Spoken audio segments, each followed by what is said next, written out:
Hi guys, it's the 12th of October and that means it's time for the 12th film in my 31 Horrors of Mike series thing. So the film we're looking at today is the 2007 release of The Mist by Frank Darabont. It was directed by Frank Darabont and it was based on a story by Stephen King. The story revolves around a family man played by Thomas Jane who lives in this small town in the mountains somewhere in America. As most Stephen King stories take place, it takes place in sort of small town America. Now, while he's in town with his son and his wife's back at his home, this strange, eerie mist comes into the town, and there seems to be something within the mist which seems to be attacking people, but you never get, you can't see get a good look of it. So the main character and his son and a whole bunch of other people in the town run to this supermarket and they sort of hold themselves up in there and try to decide what to do.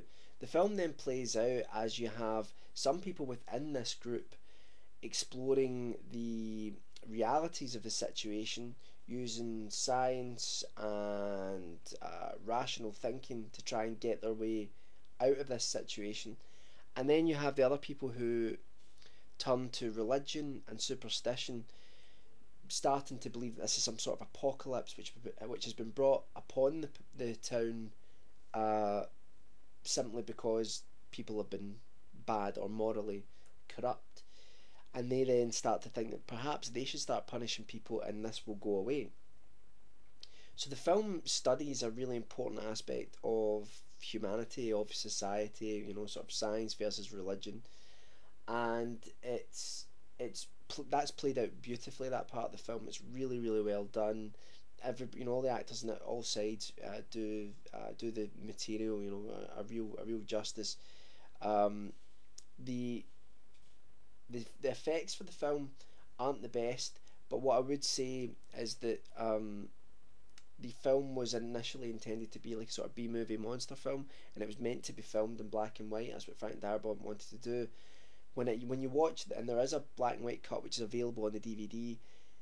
When you watch that, you see that everything holds up a little bit better, but it doesn't really hold back the film because it's all about the performances, it's all about the situation, it's all about the psychology of people trapped in this horrible situation.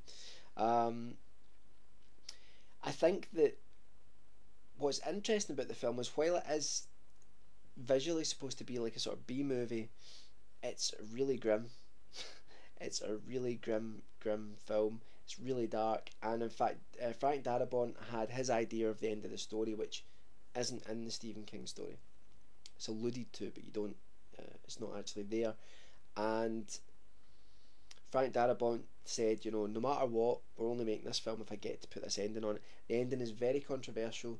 Some people won't like it. It left me feeling very empty. But when I watched the film again, I realise what he's trying to say about humanity in a great many ways.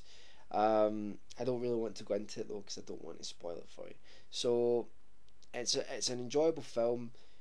It is grim, it is dark, but there's some great sequences where the townsfolk try to escape from the supermarket or go to another building to try and get supplies or something else, and you have this sort of, in some ways, some parts of it remind you of things like other B-movie monster films like Tremors, where they're all trapped in a small town, although it's not light-hearted like Tremors is.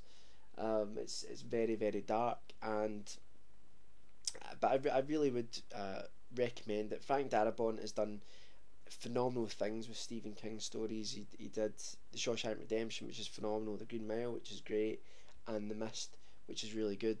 So I would definitely check it out. That's The Mist from 2007. Tomorrow I'll be back on the 13th of October. Don't know if that's unlucky. And we'll have another film for you then. So thanks for watching, and I'll catch up with you guys soon.